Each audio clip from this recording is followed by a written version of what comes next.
ಬಹಳ ಇಂಟ್ರೆಸ್ಟಿಂಗ್ ಆಗಿರೋದು ಇದು. ಈ ಸಿಂಧುವಳ್ಳಿ ಚೆನ್ನಪ್ಪ ಅನ್ನುವಂಥ ಜಮೀನ್ದಾರನ ಚಿನ್ನಪ್ಪ ಕಾದಂಬರಿ ಒಳಗೆ, ಮಲೆಗಳಲ್ಲಿ ಮತ್ತು ಮುಳು ಕಾದಂಬರಿಯಲ್ಲಿ ಮತಾಂತರ ಹೊಂದಿರೋ ಸಂದರ್ಭದ ಬಗ್ಗೆ ಕುವೆಂಪು ಬರೀತಲ್ಲ, ಇದು ನಿಜವಾಗಿ ನಡೆದ ಘಟನೆ. ಆದರೆ ಚಿನ್ನಪ್ಪ ಅನ್ನೋದ್ರ ಬದಲಿಗೆ ಅವ್ರ ಹೆಸರು ಚೆನ್ನಪ್ಪ ಅಂತಿತ್ತು. ನಾವು ಕೆಲಸಕ್ಕೆ ಸೇರಿದ ಹೊಸರಲ್ಲಿ 80ರ ದಶಕದ ಪ್ರಾರಂಭ ಈ ಸಿಂಧುವಳ್ಳಿ ಚೆನ್ನಪ್ಪ ಗೌಡ ಅನ್ನೋದು ಆಮೇಲೆ ಹೋಯ್ತು. ಅವರು ಕ್ರಿಶ್ಚಿಯನ್ ಆದರು. ಅವರ ಮೊಮ್ಮಕ್ಕಳು ಎಥೇಲ್ ಆಶಾಲತಾ ಮತ್ತು ಪಾಲ್ ಸತೀಶ್ ಚೆನ್ನಪ್ಪ ಅಂತ ನಮ್ಮ ವಿದ್ಯಾರ್ಥಿಗಳಾಗಿದ್ದರು. ಎಥೇಲ್ ಆಶಾಲತಾ BCom ಇದ್ಲು, ಪಾಲ್ ಸತೀಶ್ ಚೆನ್ನಪ್ಪ PUCಲಿದ್ದ. ನನಗೆ ಅದು ಮೊದಲು ಗೊತ್ತಿರಲಿಲ್ಲ. ಆಮೇಲೆ ಇವ್ರ ಹೆಸರು ಹೀಗಿದೆ ಅಂತ ಹೇಳಿ ನೋಡಿದಾಗ ಇದು ಹೀಗೆ ಇವರ ಅಜ್ಜನ ಕಥೆನೇ ಕುವೆಂಪು ಬರೆದಿದ್ದಾರೆ. ಸರಿ, ಆಮೇಲೆ ಏನಾಯಿತು ಮತಾಂತರ ಹೊಂದಿದ ಮೇಲೆ ಅಂತ ನಾವು ಸುಮ್ಮನೆ ಕುತೂಹಲಕ್ಕೆ ಅದನ್ನು ಹಿಂಬಾಲಿಸ್ಕೊಂಡು ಹೋದಾಗ ಅವರು ಆಮೇಲೆ ಕ್ರಿಶ್ಚಿಯನ್ ಆದ್ರಲ್ಲ, ಅವರ ಮನೆಯ ಮಕ್ಕಳು ಅಂದರೆ ಈ ಚಿನ್ನಪ್ಪ ಗೌಡರ ಮಕ್ಕಳೆಲ್ಲ ಕ್ರಿಶ್ಚಿಯನ್ರನ್ನು ಮದುವೆ ಆದರು. ಹಾಗೆ ಆ ಪೀಳಿಗೆ ಆ ಕಡೆಗೆ ಹೋಯಿತು. ಅದೇ ಚೆನ್ನಪ್ಪ ಗೌಡರ ಸಹೋದರರ ಮಕ್ಕಳು ಸಹೋದರಿಯರ ಮಕ್ಕಳು ಅವರು ಹಿಂದೂಗಳಾಗಿ ಇದ್ದಾರೆ. ಅವ್ರ ಮೊಮ್ಮಕ್ಕಳು ಈಗ ಇದ್ದಾರೆ. ಅವರೆಲ್ಲರೂ ಸುಮಾರೊಂದು 40-50ರ ವಯಸ್ಸಿನವರು. ಅಂದರೆ ಇಲ್ಲಿ ಏನು ವ್ಯತ್ಯಾಸ ಇದೆ, ಹೆಸರನ್ನು ಬಿಟ್ಟರೆ ಅವ್ರು ಕ್ರಿಶ್ಚಿಯನ್ ಆಗಲಿ ಹಿಂದೂ ಆಗಲಿ ಬಹಳ ವ್ಯತ್ಯಾಸ ಏನೋ ಅಥವಾ ವ್ಯತ್ಯಾಸ ಇಲ್ಲ. ಯಾಕೆ ಹಾಗಾದ್ರೆ ಮತಾಂತರ? ಇದ್ರ ಬಗ್ಗೆ ನಾವು ಯೋಚನೆ ಮಾಡಿದರೆ ಕುವೆಂಪು ಏನು ಹೇಳ್ತಾನೆ ಅನ್ನುವಂಥದ್ದು ಗೊತ್ತಾಗುತ್ತೆ. ಹಾಗಾಗಿ ಈ ಮನುಷ್ಯ ಅನ್ನುವಂಥವನು ಮತ ಧರ್ಮಗಳ ದೃಷ್ಟಿಯಿಂದ ಈ ಭೇದ ಭಾವ ಮಾಡುವಂಥದ್ದು ಸರಿಯಲ್ಲ ಅನ್ನುವಂಥದ್ದನ್ನು ಅವರು ಹೇಳ್ತಾರೆ. ವರ್ಣಾಶ್ರಮ ಧರ್ಮದಲ್ಲಿ ಇದ್ದಂತಹ ದೋಷಗಳಿಂದಾಗಿಯೇ ಅಲ್ಲಿ ಪಾದ್ರಿಗೆ ಇಲ್ಲಿ ಬಂದು ಕೋಟೆ ಭದ್ರವಾಗಿಲ್ಲದೆ ಹೋದಾಗ ಹೊರಗಡೆ ಇರುವಂಥವ್ರು ಒಳಗಡೆ ಬರೋಕ್ಕೆ ಸಾಧ್ಯ ಆಯಿತು ಅನ್ನುವಂಥದ್ದನ್ನು ಅಲ್ಲಿ ಹೇಳ್ತಾರೆ. ಆಮೇಲೆ ಕಾವ್ಯಕ್ಕೆ ಬಂದರೆ ನಾವು ಈ ಸ್ಥಳೀಯತೆಯನ್ನು ಚಿತ್ರಿಸುವಂತಹ ಸಂದರ್ಭದಲ್ಲಿ ಅದು ಸ್ಥಳೀಯತೆಯನ್ನು ಮೀರಿ ಹೋಗುವಂಥದ್ದು. ಕುವೆಂಪು ಅವರ ಒಂದು ಹಾಳೂರು ಅಂತ ಒಂದು ಪದ್ಯ ಇದೆ.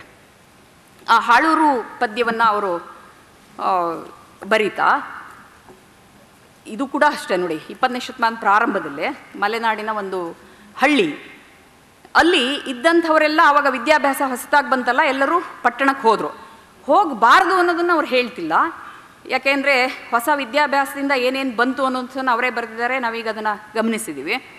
ಆದರೆ ಈ ಸ್ಥಳೀಯವಾದಂಥ ಒಂದು ಸಂಸ್ಕೃತಿ ಹೋಯ್ತಲ್ಲ ಅನ್ನುವಂಥ ಒಂದು ವಿಷಾದ ಕೂಡ ಅಲ್ಲಿ ಇದೆ. ಆ ಹಾಳೂರು ಪದ್ಯದಲ್ಲಿ ನೋಡಿ, ಆ ಊರಿನವರೆಲ್ಲ ಕರಕುಶಲ ಕೆಲಸಗಳನ್ನು ಮಾಡ್ತಿದ್ದವ್ರು ಯಾರೂ ಅಲ್ಲಿ ಇಲ್ಲ.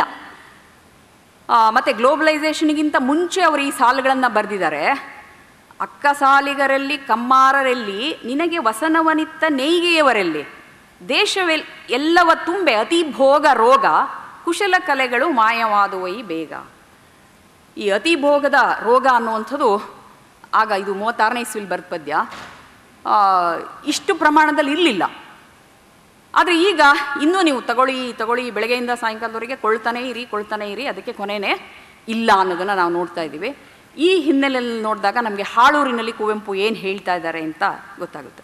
ಇನ್ನೂ ಅಂದರೆ ಈ ವಸ್ತುವಾದಿ ಧೋರಣೆಯಿಂದಾಗಿ ಭಾವನಾತ್ಮಕ ಸಂಗತಿಗಳೇ ಹೊರಟೋಗ್ಬಿಟ್ಟಿವೆ ಅಂತ. ಪತಿಯ ಸೇರುವ ಮಗಳಿಗಾಗಿ ಅಳುವವರಿಲ್ಲ ಅಂತ ಅಲ್ಲೊಂದು ಮಾತು ಬರುತ್ತೆ.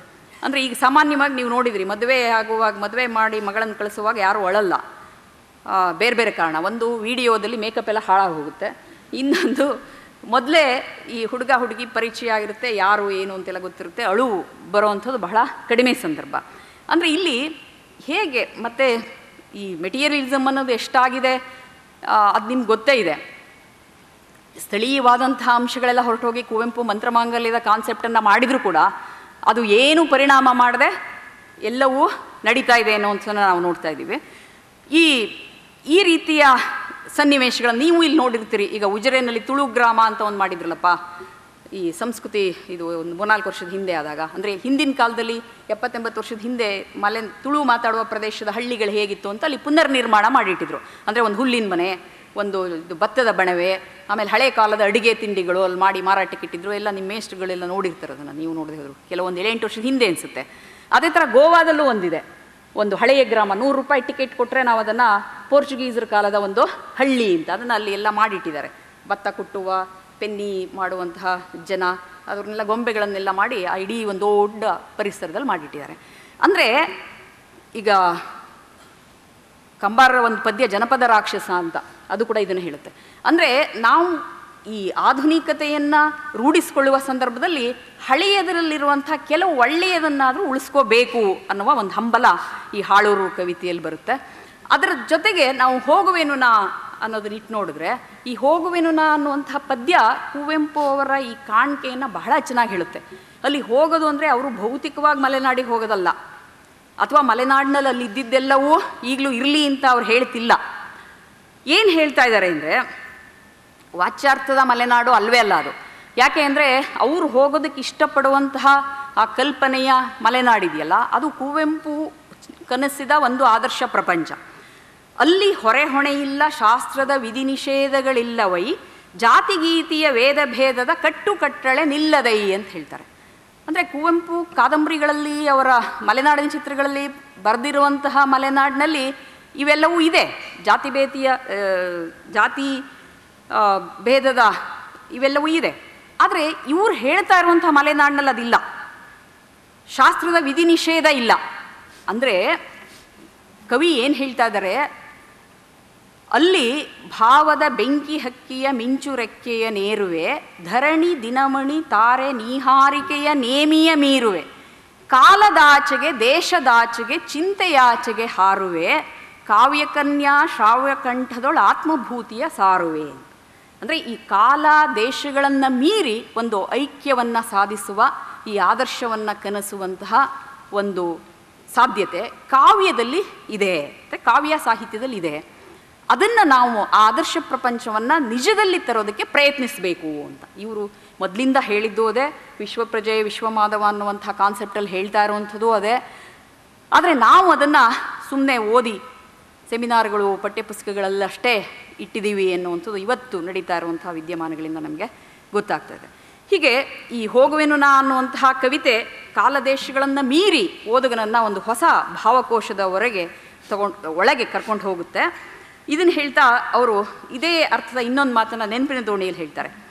ಈ ವಿಚಾರದ ಅಥವಾ ಸನ್ನಿವೇಶದ ಮಹಿಮೆ ಮನಸ್ಸಿಗೆ ಬರಬೇಕಾದ್ರೆ ನಾವು ಘಟನೆಯಿಂದ ಸ್ವಲ್ಪ ದೂರಕ್ಕೆ ಸರಿಯಬೇಕಾಗುತ್ತದೆ, ಕಾಲದಲ್ಲಿಯೂ ಮತ್ತು ದೇಶದಲ್ಲಿಯೂ ಅಂತ. ಇದನ್ನು ನಾವು ಬೇರೆ ಬೇರೆ ಲೇಖಕರು ಹೇಳಿರುವಂಥವನ್ನು ನಾವು ಕೇಳ್ತೀವಿ. ಇನ್ನೊಬ್ಬರು ಅಸ್ಸಾಮಿ ಲೇಖಕಿ ಇಂದಿರಾ ಗೋಸ್ವಾಮಿಯವರು ಇದೇ ಥರದೊಂದು ಮಾತನ್ನು ಅವರ ಆತ್ಮಚರಿತ್ರೆಯಲ್ಲಿ ಹೇಳ್ತಾರೆ. I always believe that distance purifies once feelings ಅಂತ. ದೂರ ಅನ್ನುವಂಥದ್ದು ಒಬ್ಬರ ವಿಚಾರಗಳನ್ನು ಹೆಚ್ಚು ಮಾಗುವ ಹಾಗೆ, ಪರಿಶುದ್ಧವಾಗುವ ಹಾಗೆ ಮಾಡುತ್ತೆ ಅನ್ನುವಂಥದ್ದು.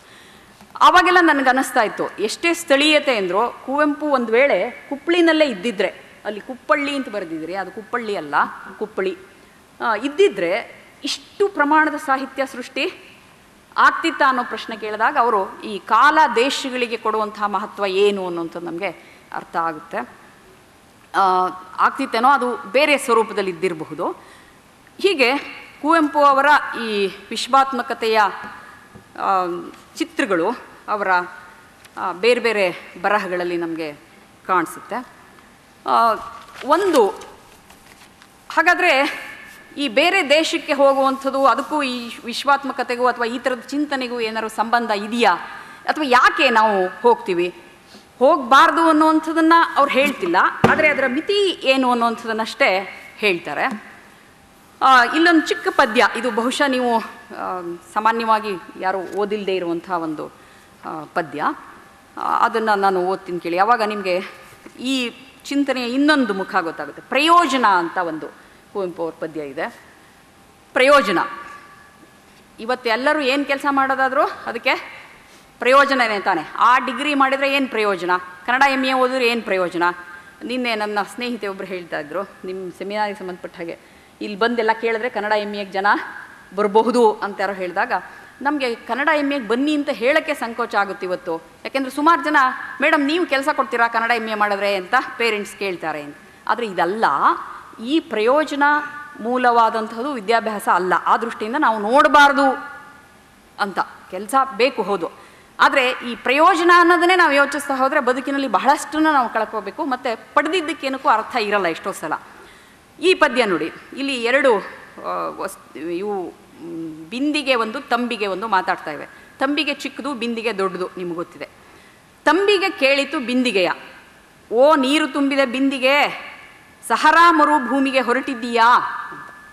ಈ ಬಿಂದಿಗೆ ಸಹರಾ ಮರುಭೂಮಿಗೆ ಹೋಗ್ತಾ ಇದ್ದೀನಿ ಅಂತ ಹೇಳುತ್ತೆ, ಅದಕ್ಕೆ ಇದು ಕೇಳ್ತಾ ಇದೆ. ಬಿಂದಿಗೆ ಹೇಳಿತು ಹಿಗ್ಗಿ, ಹೌದು ಮಾಡಲದನ್ನು ಫಲವತ್ತಾಗಿ, ಪುಟ್ಟ ತಂಬಿಗೆ ಸಣ್ಣ ಸಂದೇಹವನ್ನು ಒರೆಯಿತಿಂತು. ಹೇಳುತ್ತಾರೆ ಅದರ ವಿಸ್ತೀರ್ಣ ಸಹಸ್ರಾರು ಚದುರ ಮೈಲಿಗಳಂತೆ, ಅಲ್ಲಿ ಮಳೆ ಇಲ್ಲ ಬರಿಯ ಉರಿಬಿಸಿಲಂತೆ, ಹಸುರು ಎಸಳಿಲ್ಲದಿಹ ಬರಿಯ ಮರಳುಗಾಡಂತೆ, ಒಂದಲ್ಲ ಎರಡಲ್ಲ 100 ಸಾಗರಗಳೇ ಅದರ ಮೇಲುಕ್ಕಿದರೂ ಇಂಗಿ ಹೋಗುವ ಬಡಬ ಬೇಗೆ ಅದಕ್ಕಂತೆ. ನೀನು ಒಂದೆರಡು ಕೊಡ ನೀರು ತುಂಬಿರುವ ಬಿಂದಿಗೆ, ನನಗೆ ನೀತು ಹಿರಿಯನಾದರೂ ಕ್ಷಮಿಸು, ಕೋಟಿ ಯೋಜನದಗಲ ಮರುಭೂಮಿಯನ್ನು ಮಾಡಬಲ್ಲೆಯಾ ಹೇಳು ಫಲವತ್ತಾಗಿ. ಹಿರಿಯ ಆ ವ್ಯರ್ಥ ಸಾಹಸವನ್ನು ಉಳಿದು ನಮ್ಮ ಈ ಚಿಕ್ಕ ತೋಟದಲ್ಲಿಯೇ ನಿಂತು ಈ ಸಣ್ಣ ಗಿಡಗಳಿಗೆ ನೀರೆರೆದರೆ ಅಲ್ಪವಾದರೂ ಅಣ್ಣ ಸಫಲವಲ್ತೆ. ತಂಬಿಗೆಯ ನುಡಿಗೆ ಎಳೆದು ಹಿತ್ತಳೆಯ ಬಿಂದಿಗೆ ರಬ್ಬರಿನಂತುಬ್ಬಿ ನಕ್ಕಿತು ತಿರಸ್ಕರಿಸಿ. ಬೆಪ್ಪೆ, ಈ ಕೊಂಪೆಯಲ್ಲಿ ನನ್ನ ಸಾಹಸವ ನೋಡುವವರಾರು? ಅದನ್ನು ನೋಡಲು ನೆರೆಯಲಾದರೂ 4 ಜನರಿಹರೆ ಇಲ್ಲಿ. ಇಲ್ಲಿರುವ ನಿನ್ನ ಪತ್ರಿಕೆಯು 3 ಕಾಸಿನದು, ಅದಕ್ಕಿರುವುದು ಒಂದೇ ಹಾಳೆ, ಅದಕ್ಕೆ ಚಂದದಾರರೋ ಬೆರಳೇ ಮಿಗುವು ಎಣಿಸೆ. ಸಹರಾಕ್ಕೆ ನೀರೆರೆಯೇ ನಾ ಹೊರಟರೆ ಸುದ್ದಿ ಹಬ್ಬುವುದು ದೇಶ ದೇಶದಲ್ಲಿ, ಬೇರೆ ಬೇರೆಯ ಭಾಷೆಯ ಮಹಾಪತ್ರಿಕೆಗಳಲ್ಲಿ. ನಿನ್ನ 3 ಕಾಸಿನ ಒಂದೇ ಹಾಳೆಯ ಪತ್ರಿಕೆಗಳಲ್ಲ, ಪುಟ ಪುಟಗಳನ್ನೇ ತುಂಬುವು ನನ್ನ ಚಿತ್ರಗಳೇ. ಬರೆವರು ಮಹಾಕವಿಗಳೆನ್ನನೆಯೇ ಹಾಡಿ, ಹೋಲಿಸುವರೆನ್ನನ್ನು ಭಗೀರಥೆಗೆ ಎಣೆ ಮಾಡಿ. ಆವಾಗ ತಂಬಿಗೆ ಕೇಳುತ್ತೆ, ಆದರೆ ಏನು ಪ್ರಯೋಜನ ಅಣ್ಣ, ನಿನ್ನೆರಡು ಕೊಡ ನೀರಿನಲ್ಲಿ ಫಲವತ್ತಾಗುವುದೇ ಸಹರಾ? ಬಿಂದಿಗೆ ಹೇಳುತ್ತೆ, ಅದು ಫಲವತ್ತಾದರೆಷ್ಟು ಆಗದಿದ್ದರೆಷ್ಟು, ನನ್ನ ಹೆಸರಾಗುವುದು ಲೋಕಪ್ರಸಿದ್ಧ, ಅದಕ್ಕಿಂತಲೂ ಯಾವುದಯ್ಯ ಪ್ರಯೋಜನ. ಇಲ್ಲಿ ಪ್ರಯೋಜನ ಇನ್ವರ್ಟೆಡ್ ಕಾಮದಲ್ಲಿದೆ. ಇದು ಕೂಡ ಏನನ್ನು ಹೇಳುತ್ತೆ ಈ ರೂಪಕ ಅನ್ನುವಂಥದ್ದು ನಮಗೆ ಗೊತ್ತಿದೆ. ಕುವೆಂಪುಗೆ ನೊಬೆಲ್ ಪ್ರಶಸ್ತಿ ಬರದೇ ಹೋದರೂ ಪರವಾಗಿಲ್ಲ, ಅವರ ಸಾಹಿತ್ಯ ಅದರ ಸತ್ವ ಅನ್ನುವಂಥದ್ದು ಇದೆ. ಇನ್ನೆಷ್ಟೋ ಆಧುನಿಕ ಕಾಲದಲ್ಲಿ ಪ್ರಶಸ್ತಿ ಬಂದ ಮೇಲೆ ಅಯ್ಯೋ ಇವರಿಗೆ ಇದು ಬರಬಾರ್ದಾಗಿತ್ತು ಅಂತ ಹೇಳುವಂಥದ್ದು ನಾವು ನೋಡ್ತಾ ಇದ್ದೀವಿ. ಈಗ ನನ್ನ ಸಮಯ ಆಯಿತು ಅನಿಸುತ್ತೆ, ನೀವು ಇದ್ರ ಬಗ್ಗೆ ಸ್ವಲ್ಪ ಮಾತುಕತೆ ಮಾಡೋದಕ್ಕೆ ಸಮಯ ಬೇಕು. ಈ ಥರದ ಅನೇಕ ಸನ್ನಿವೇಶಗಳು ಈ ವಿಶ್ವಾತ್ಮಕತೆಯನ್ನು ಚಿತ್ರಿಸುವಂಥವು ಕುವೆಂಪು ಅವರ ಸಾಹಿತ್ಯ ಕೃತಿಗಳಲ್ಲಿ ಮತ್ಮತ್ತೆ ಬರುತ್ತೆ. ಒಬ್ಬ ಕಲ್ಕತ್ತಾದ ಸನ್ಯಾಸಿ ಈ ಮಲೆಗಳಲ್ಲಿ ಮದುಮಗಳು ಕಾದಂಬರಿಯಲ್ಲಿ ಚಿನ್ನಮ್ಮ ಆ ವನ್ಯ ಪ್ರದೇಶದ ಒಂದು ಚಿಕ್ಕ ದೇವಿಯ ಗುಡಿಯಲ್ಲಿಯೇ ದೇವಿಯ ಪ್ರತಿಮೆಯ ಎದುರಿಗೆ ಅಡ್ಡ ಬಿದ್ದಿದ್ದಾಳೆ ತನ್ನನ್ನು ರಕ್ಷಿಸುವಂತ. ಅದೇ ಸಂದರ್ಭದಲ್ಲಿ ಕಲ್ಕತ್ತಾದಲ್ಲಿ ಭವತಾರಿಣಿ ದೇವಿಯ ಎದುರಿಗೆ ಕುಳಿತ ಸನ್ಯಾಸಿಗೆ ಈ ಚಿತ್ರ ಕಾಣಿಸುತ್ತೆ ಅಂತ ಒಂದು ಸಂದರ್ಭ ಬರುತ್ತೆ. ಇದು ಕುವೆಂಪು ಅವರ ಚಿಂತನೆಯ ಇನ್ನೂ ಒಂದು ಮುಖ. ಹೀಗೆ ಅವರ ವಿಚಾರಗಳನ್ನು ಒಂದು 20 ನಿಮಿಷದಲ್ಲಿ 25 ನಿಮಿಷದಲ್ಲಿ ಹೇಳುವಂಥದ್ದು ಕಷ್ಟ. ಆದರೆ ಕುವೆಂಪು ಚಿತ್ರಿಸಿರುವಂತಹ ವಿಶ್ವಾತ್ಮಕತೆ, ನಾನು ಮೊದಲೇ ಹೇಳಿದ ಹಾಗೆ ಅವರ ವೈಚಾರಿಕ ಬರಹಗಳಲ್ಲಿ ಆಮೇಲೆ ಸಾಹಿತ್ಯ ಕೃತಿಗಳಲ್ಲಿ ಅದು ತುಂಬ ಸಶಕ್ತವಾಗಿರುವಂಥದ್ದು. ಇಷ್ಟು ನನ್ನ ವಿಚಾರಗಳನ್ನು ಹಂಚಿಕೊಳ್ಳೋದಕ್ಕೆ ಅವಕಾಶ ಕೊಟ್ಟಂತಹ ಕನ್ನಡ ವಿಭಾಗದವರಿಗೂ ನಿಮಗೂ ಧನ್ಯವಾದಗಳು. Thank you. ತುಂಬ ಅರ್ಥಪೂರ್ಣವಾಗಿ ತಮ್ಮ ವಿಚಾರಧಾರೆಗಳನ್ನು ಮಂಡಿಸಿದ ಡಾಕ್ಟರ್ LC ಸುಮಿತ್ರಾ ಅವರಿಗೆ ಧನ್ಯವಾದಗಳು.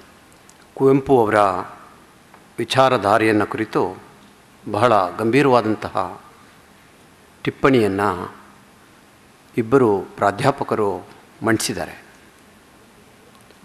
ಅವರು ರಹಮತ್ ಅವರು ಸ್ವಾತಂತ್ರ್ಯದ ಪರಿಕಲ್ಪನೆ ಮೂಡ್ತಾ ಇದ್ದಂತಹ ಹೊತ್ತಿನಲ್ಲಿ ನಮಗೆ ಬೇಕಾಗಿರುವಂತಹ ಆದರ್ಶ ಸಮಾಜ ಹೇಗಿರಬೇಕು, ಸಮಾಜ ಹೇಗಿರಬೇಕು ಅನ್ನೋದನ್ನು ಕಟ್ಟಿಕೊಳ್ಳುವಂತಹ ದೃಷ್ಟಿಯಲ್ಲಿ ಕುವೆಂಪು ಅವರು ತಮ್ಮದೇ ಆದಂತಹ ವಿಶೇಷವಾದಂತಹ ಅಂದಿನ ಕಾಲಕ್ಕೆ ಕನ್ನಡ ನಾಡು ನುಡಿ ರೂಪುಗೊಳ್ಳುವಂತಹ ಹೊತ್ತಿನಲ್ಲಿ ಅವರು ಬರೆದಂತಹ ಪದ್ಯಗಳ ಮೂಲಕ ತಮ್ಮ ಆದರ್ಶವನ್ನು ವ್ಯಕ್ತಪಡಿಸಿರುವಂಥದ್ದನ್ನು ಬಹಳ ಗಂಭೀರವಾದಂತಹ ಚಿಂತನೆಗಳನ್ನು ಅವರು ಕೊಟ್ಟರು. ಅದೇ ರೀತಿ ಪ್ರೊಫೆಸರ್ LC ಸುಮಿತ್ರಾ ಮೇಡಮ್ ಅವರು ಅವರ ವೈಚಾರಿಕ ಸಾಹಿತ್ಯದಲ್ಲಿ ಹೇಗೆ ವಿಶ್ವಾತ್ಮಕತೆ ಮೂಡಿ ಬಂದಿದೆ ಅನ್ನುವಂತಹದ್ದನ್ನು ತುಂಬನೇ ಸವಿಸ್ತಾರವಾಗಿ ಅವರು ವಿವರಿಸಿದ್ದಾರೆ. ಇದನ್ನು ಕುರಿತು ತಮ್ಮ ಅನುಮಾನಗಳನ್ನು ಅಥವಾ ಈ ಸಂವಾದವನ್ನು ಮುಂದುವರಿಸೋದಕ್ಕೋಸ್ಕರವಾಗಿ ನಿಮ್ಮಲ್ಲಿರುವಂತಹ ಯಾವುದಾದರೂ ಸಂಶಯ ಇದ್ದರೆ ಅಥವಾ ಈ ಚರ್ಚೆಯನ್ನು ಒಂದಷ್ಟು ಕಾಲ ಮುಂದೆ ಸಾಗೋದಕ್ಕೆ ಅವಕಾಶವನ್ನು ಮಾಡೋದಕ್ಕೋಸ್ಕರವಾಗಿ ನೀವು ತಮ್ಮ ಪ್ರಶ್ನೆಗಳನ್ನು ಕೇಳ್ಬೋದು. ಕುವೆಂಪು ಅವರು ಒಂದು ಮಾತನ್ನು, ಒಂದು ಪದ್ಯದಲ್ಲಿ ಈ ಮಾತನ್ನು ಹೇಳ್ತಾರೆ. 100 ದೇವರನ್ನು ನೂಕ, ಭಾರತಾಂಬೆಯೇ ನಮಗಿಂದು ಪೂಜಿಸುವ ಭಾರ. ಬಹಳ ಅರ್ಥಪೂರ್ಣವಾದಂತಹ ಒಂದು ಮಾತು.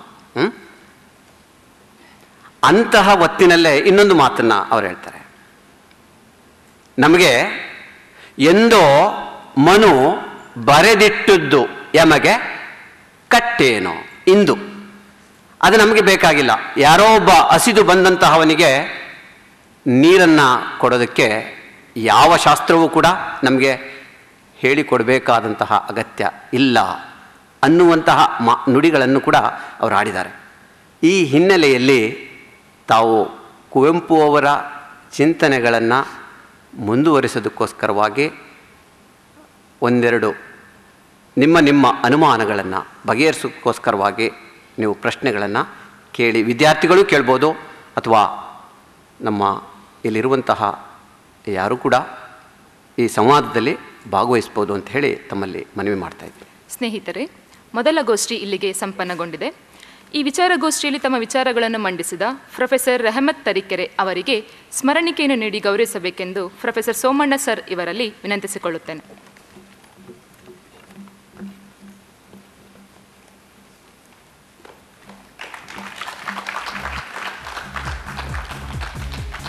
ಅಂತೆಯೇ ಪ್ರೊಫೆಸರ್ LC ಸುಮಿತ್ರಾ ಅವರಿಗೂ ಕೂಡ ನಮ್ಮ ಗೌರವದ ಸ್ಮರಣಿಕೆ ನೀಡಬೇಕೆಂದು ಸೋಮಣ್ಣ ಸರ್ ಅವರಲ್ಲೇ ವಿನಂತಿಸಿಕೊಳ್ಳುತ್ತೇನೆ.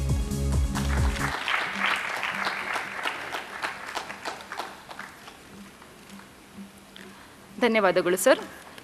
ಸ್ನೇಹಿತರೆ, ಗೋಷ್ಠಿಯನ್ನು ಸಂಪನ್ನಗೊಳಿಸಿದ ಸಂಪನ್ಮೂಲ ವ್ಯಕ್ತಿಗಳಿಗೆ, ಉಪಸ್ಥಿತರಿದ್ದ ಸೋಮಣ್ಣ ಇವರಿಗೆ, ಸಭೆಯಲ್ಲಿರುವ ಪ್ರಾಧ್ಯಾಪಕರಿಗೆ, ವಿದ್ಯಾರ್ಥಿ ಮಿತ್ರರಿಗೆ ಎಲ್ಲರಿಗೂ ಹೃತ್ಪೂರ್ವಕ ವಂದನೆಗಳನ್ನು ಸಮರ್ಪಿಸುತ್ತಿದ್ದೇನೆ.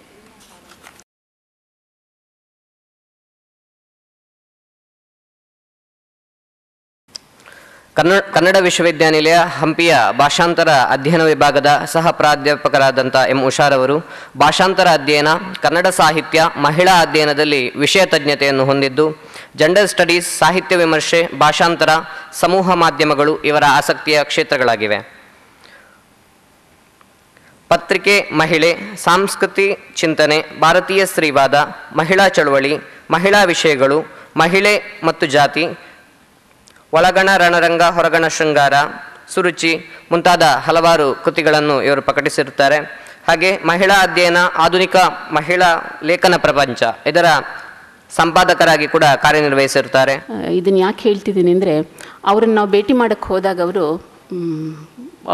ಆಲ್ಮೋಸ್ಟ್ 90 ಹತ್ತಿರ ಬಂದಿದ್ದರು ಅನ್ಸುತ್ತೆ. 88 ಇಸ್ವಿನಲ್ಲಿ ನಾವು MA ಓದುವಾಗ ಅವರು ಅಷ್ಟೆಲ್ಲ ಬರಹಗಳ ಲೇಖಕರು ಹೋದಾಗಿಂದ ನಮ್ಮ ಜೊತೆ ಹೇಳ್ತಾ ಇದ್ದಿದ್ದು ಒಂದೇ ಮಾತು, ನನ್ನ ವಿಶ್ವಮಾನವ ಸಂದೇಶ ಇದೆ, ನನ್ನ ಅನಿಕೇತನ ಕವಿತೆ ಇದೆ, ಇದನ್ನು ನೀವು ಪ್ರಸಾರ ಮಾಡಬೇಕು. ಬಹುಶಃ ಅವರಿಗೆ ಜ್ಞಾನಪೀಠ ಪ್ರಶಸ್ತಿ ತಂದುಕೊಟ್ಟಂಥ ಮಹಾಕಾವ್ಯ ಇರ್ಬೋದು, ಅಥವಾ ವಿಮರ್ಶಕರಿಂದ ಬಹಳ ಮೆಚ್ಚುಗೆಯನ್ನು ಪಡೆದಂಥ ಅವರ ಕಾದಂಬರಿಗಳಿರ್ಬೋದು, ಅವೆಲ್ಲಕ್ಕಿಂತಲೂ ಅವರಿಗೆ ಕೊನೆಯಲ್ಲಿ ನನ್ನ ಒಂದು ಅತ್ಯಂತ ಮಹತ್ವದ ಬರಹ ಅಂತ ಅವ್ರು ಅಂದ್ಕೊಂಡಿದ್ದು ಆ 4 ಪ್ಯಾರಾಗಳಿರುವಂಥ ಅವರ ಒಂದು ಕವಿತೆಯನ್ನು ಅಂತ ಅನಿಸುತ್ತೆ. ಅದರ ಕಟ್ಟನ್ನು ಅವರು ನಮಗೂ ಕೊಟ್ಟಿದ್ದರು. ನಾವು ಹೋದ ಸಂದರ್ಭದಲ್ಲಿ ಜರ್ಮನಿಯಿಂದ ಒಬ್ಬ ಮಹಿಳೆಯನ್ನು ಕರ್ಕೊಂಡು ಬಂದಿದ್ದರು. ಅವ್ರ ಹತ್ರ ಅವ್ರು ಹೇಳ್ತಾ ಇದ್ರು, ನಾನು ಒಂದು ರಿಕ್ವೆಸ್ಟ್ ಮಾಡ್ತೀನಿ, ಈ ಕವಿತೆಯನ್ನು ಸಾಧ್ಯ ಆದರೆ ನೀವು ಜರ್ಮನ್ ಭಾಷೆಗೆ ಭಾಷಾಂತರ ಮಾಡಿ ನಿಮ್ಮಲ್ಲಿ ಕೂಡ ಇದನ್ನು ಹಂಚಿ ಅನ್ನುವಂಥ ಒಂದು ಮಾತನ್ನು ಹೇಳ್ತಾ ಇದ್ರು. ಅಂದರೆ ಅವ್ರು ಎಷ್ಟು ಆ ವಿಶ್ವಮಾನವತ್ವವನ್ನು, ಅಥವಾ ಇವತ್ತೇನು ನಾವು ಮಾತಾಡ್ತಿದ್ದೀವಿ ವಿಶ್ವಾತ್ಮಕತೆ ಎನ್ನುವಂಥದ್ದನ್ನು ಕೊನೆಯ ದಿನಗಳಲ್ಲಿ ಬಹುಶಃ ಅವರು ತುಂಬ ನಂಬಿಕೊಂಡಿದ್ದಂಥದ್ದು ಆ ತತ್ವನೇ ಅಂತ ಅನಿಸುತ್ತೆ. ಅದು ನೆನಪಾಗ್ತಿದೆ ನನಗೆ. ಅದರ ಬಗೆಗಿನ ಅವರ ಮೋಹ, ಒಂದು ರೀತಿಯಲ್ಲಿ ಆ ವಿಶ್ವಾತ್ಮಕತೆಯ ಬಗೆಗಿನ ಅವರ ಮೋಹ, ಎಲ್ಲವನ್ನು ಕಳ್ಕೊಂಡ ಮೇಲೆ ಉಳ್ಕೊಂಡಿದ್ದಂಥ ಮೋಹ ನನಗೆ ಈಗ ನೋಡಿದ ಹಾಗೆ ಅನ್ನಿಸ್ತಾ ಇದೆ ನನಗೆ ಅವರ ಇದರಲ್ಲಿ. ಮೂಲತಃ ನನಗನ್ಸುತ್ತೆ ಅವರ ಬರಹವನ್ನು ನೋಡುವಾಗ ಕೆಲವು ಸಣ್ಣ ಪುಟ್ಟ ಸಮಸ್ಯೆಗಳು ಬರ್ತವೆ. ಒಂದು, ಬಹಳ ಸಾಕಷ್ಟು ದೀರ್ಘ ಕಾಲಾವಧಿಯಲ್ಲಿ ಅವರು ತಮ್ಮ ಬರವಣಿಗೆಯನ್ನು ಮಾಡಿದ್ದು, ಮತ್ತು ಎರಡನೇದು ಸಮಾಜದ ಘಟನೆಗಳಿಗೆ ಸದಾಕಾಲ ಎಚ್ಚೆತ್ತಿದ್ದಂಥ ಒಬ್ಬ ಲೇಖಕ. ಅಂದರೆ ಶುರುವಿನಲ್ಲಿ ನಾನು ಯಾವ ಒಂದು ಸಿದ್ಧಾಂತವನ್ನು ಇಟ್ಕೊಳ್ತೀನಿ ಅದೇ ನನಗೆ ಕೊನೆಯವರೆಗೂ ಇರಬೇಕು ಅನ್ನುವುದಕ್ಕಿಂತ ಹೆಚ್ಚಾಗಿ ನಿರಂತರವಾಗಿ ತನ್ನ ಕಾಲದ ವಿದ್ಯಮಾನಗಳಿಗೆ ಕೇಳಿಸ್ಕೊಳ್ತಾ ಪ್ರತಿಕ್ರಿಯಿಸ್ತಾ ಬಂದಿರುವ ಒಬ್ಬ ಲೇಖಕ. ಆದ್ದರಿಂದ ಅವರಲ್ಲಿ ತುಂಬ ವೇರಿಯೇಷನ್ಸ್ ಇದೆ ಅಂತ ನಾನು ಫೀಲ್ ಮಾಡ್ತೀನಿ. ಅವರ ಬರವಣಿಗೆಯ ಒಳಗಡೆ ತುಂಬ ವೇರಿಯೇಷನ್ಸ್ಗಳಿದೆ. ಯಾತಕ್ಕೆ ಈ ಮಾತನ್ನು ಹೇಳ್ತೀನಿ ಅಂದರೆ, ಅದೇ ಹೆಚ್ಚು ಕಡಿಮೆ ಅದೇ ಸಂದರ್ಭದಲ್ಲಿ ನಜರ್ಬಾದಿನಲ್ಲಿ ಹಿಂದೂ ಮುಸ್ಲಿಂ ಗಲಾಟೆ ಆದಾಗ ಅವರು ಸ್ವಇಚ್ಛೆಯಿಂದ ನಾನು ಆಕಾಶವಾಣಿಯಲ್ಲಿ ಒಂದು ಸಂದೇಶವನ್ನು ಕೊಡ್ತೇನೆ, ಇದನ್ನು ಈ ಗಲಾಟೆ ನಡಿಬಾರ್ದು ಅಂತ ಹೇಳಿ ಅವರು ಕೇಳ್ಕೊಂಡದ್ದು ಮತ್ತು ಆಕಾಶವಾಣಿಯಲ್ಲಿ ಅದು ಬಿತ್ತರಗೊಂಡದ್ದು. ನಂತರದಲ್ಲಿ ಗಲಾಟೆ ಕಡಿಮೆ ಆಯಿತು, ಅವರು ಅದಕ್ಕೊಂದು ಕಾರಣ ಅಂತ ನಾವು ಅಂದ್ಕೊಳ್ಳೋಣ. ಆ ಥರದ್ರಲ್ಲಿ ಸದಾಕಾಲವೂ ತನ್ನ ಸುತ್ತಲಿನ ಸಮಾಜದ ಘಟನೆಗಳಿಗೆ ಅವರು ಪ್ರತಿಕ್ರಿಯಿಸ್ತಾ ಬಂದಿದ್ದರಿಂದ ಅವರ ಇಡೀ ಬರವಣಿಗೆಯ ಒಳಗಡೆ ಒಂದು ಆಗುವಿಕೆಯ ಪ್ರಕ್ರಿಯೆ, ಅವರು ಹೇಗೆ ತಮ್ಮ ಕವಿತೆಯಲ್ಲಿ ಹೇಳ್ತಾರೆ ಹಾಗೆ ಒಂದು ಆಗುವಿಕೆಯ ಪ್ರಕ್ರಿಯೆಯನ್ನು ಸ್ವತಃ ಅವರೇ ಅದನ್ನು ಅನುಭವಿಸ್ತಿದ್ರು ಅನ್ನುವಂಥದ್ದು ನನ್ನ ನಂಬಿಕೆ ಅವರ ಒಟ್ಟು ಬರಹವನ್ನು ನೋಡುವಾಗ. ಹಾಗಾಗಿ ಅದರೊಳಗಡೆ ಒಂದು ಡೆವಲಪ್ಮೆಂಟನ್ನು ನಾವು ನೋಡ್ತೀವಿ ಅವರ ಬರವಣಿಗೆಯ ಒಳಗಡೆ. ಅದು ಇವತ್ತು ನಾವು ಎಲ್ಲವನ್ನು ಒಂದು ಕಡೆ ಗುಡ್ಡೆ ಹಾಕೊಂಡು ಓದೋಕೆ ಶುರು ಮಾಡಿದಾಗ ನಮಗೆ ಆ ಬೆಳವಣಿಗೆ ಅನ್ನೋಕ್ಕಿಂತ ಅದು ಕಾಂಟ್ರಡಿಕ್ಷನ್ ಅಂತ ಕಾಣಿಸೋ ಸಾಧ್ಯತೆಗಳಿರಬಹುದು. ಆದರೆ ಅದು ಅವರು ನೋಡಿದಂಥ ಒಂದು ಬೆಳವಣಿಗೆ ಅನ್ನೋ ರೀತಿಯಲ್ಲಿ ಅದನ್ನು ನೋಡಬೇಕಾದ ಅಗತ್ಯ ಇದೆ. ಅಷ್ಟು ದೀರ್ಘಾವಧಿಯ ಬರಹಗಳನ್ನು ಇಟ್ಕೊಂಡು ಮಾತಾಡುವಾಗ ಈ ಥರದ ಕೆಲವು ಅಧ್ಯಯನದ ತೊಡಕುಗಳು ಕೂಡ ನಾವು ದಾಟ್ಕೊಂಡೇ ಅವರ ವಿಚಾರಗಳ ಬಗ್ಗೆ ಮಾತಾಡಬೇಕು ಅಂತ ಅನಿಸುತ್ತೆ.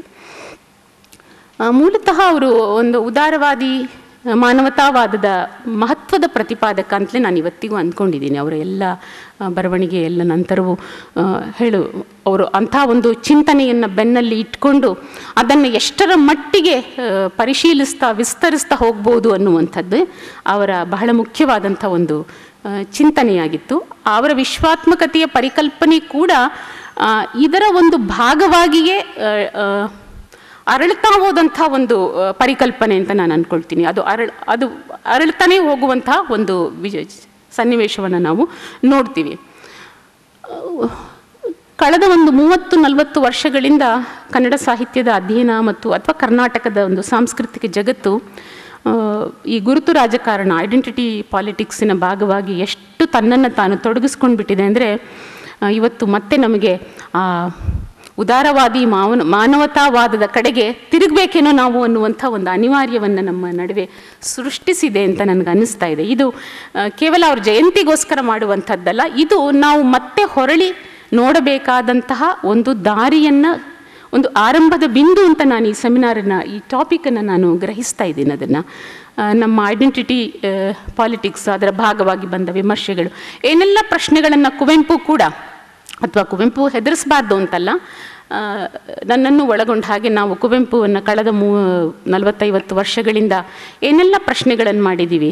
ಇದು ಹೇಗೆ ಹೀಗಾಯಿತು, ಇದು ಯಾಕೆ ಹಂಗಿದೆ, ಇವ್ರು ಯಾಕಿಲ್ಲ, ಇವ್ರು ಯಾಕೆ ಹೀಗಿದ್ದಾರೆ, ಈ ಥರದ ನಾನು ಯಾಕಿಲ್ಲ, ನಾನು ಯಾಕೆ ಹೀಗಿದ್ದೀನಿ, ನನಗನ್ಯಾಯ ಆಗಿದೆ, ನನಗಿದಾಗಿದೆ ಅನ್ನುವಂಥ ಬೇರೆ ಬೇರೆ ಪ್ರಶ್ನೆಗಳನ್ನು ವಿಮರ್ಶೆಯ ಉದ್ದಕ್ಕೂ ನಾವು ಕುವೆಂಪುವಿಗೆ ಕೇಳಿದ್ದೀವಿ. ಬೇಕಾದಷ್ಟು ಪ್ರಶ್ನೆಗಳನ್ನು ಮಾಡಿದ್ದೀವಿ.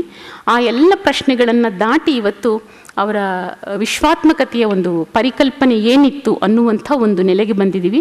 ಬಹುಶಃ ಇದು ನಾವು ಆರಂಭಿಸಬೇಕಾದಂಥ ಒಂದು ಹೊಸ ಚಿಂತನೆಯ ಘಟ್ಟ, ಮತ್ತೆ ಮರು ಆರಂಭಿಸಬೇಕಾದಂಥ ಚಿಂತನೆಯ ಘಟ್ಟ ಅಂದ್ಕೊಳ್ತೀನಿ.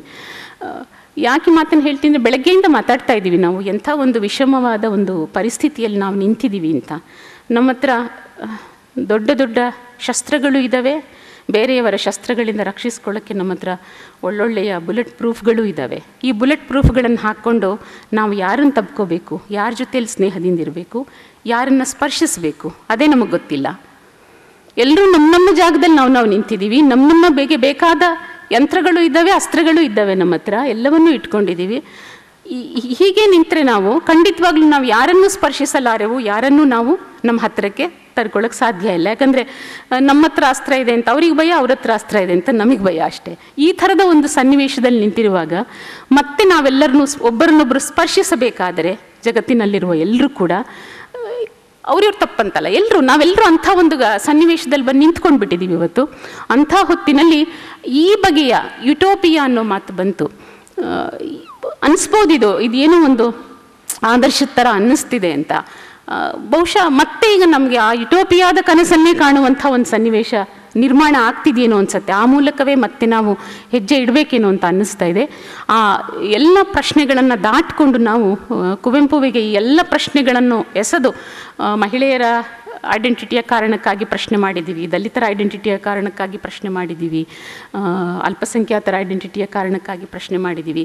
ಎಲ್ಲ ಪ್ರಶ್ನೆಗಳನ್ನು ದಾಟ್ಕೊಂಡು ಅವರ ಸಂಸ್ಕೃತ ಪ್ರೀತಿ ಇರ್ಬೋದು, ಅವರ ಮಹಾಕಾವ್ಯದ ಬಗ್ಗೆ ಎಲ್ಲವನ್ನೂ ನೋಡಿದ್ದೀವಿ, ನಾವು ಎಲ್ಲವನ್ನೂ ಪ್ರಶ್ನೆ ಮಾಡಿದ್ದೀವಿ. ಪ್ರಶ್ನೆ ಮಾಡಿ ಎಲ್ಲ ಮುಗಿಸಿ ಇವತ್ತು ನಾವು ಅವರ ವಿಶ್ವಾತ್ಮಕತೆಯನ್ನು ಸ್ವೀಕರಿಸ್ಬೋದಾ, ನಾವು ಅದು ಹೇಗಿದೆ ಅನ್ನುವಂಥ ಒಂದು ನೆಲೆಯಲ್ಲಿ ನಾವು ಬಂದು ನಿಂತ್ಕೊಂಡಿದ್ದೀವಿ.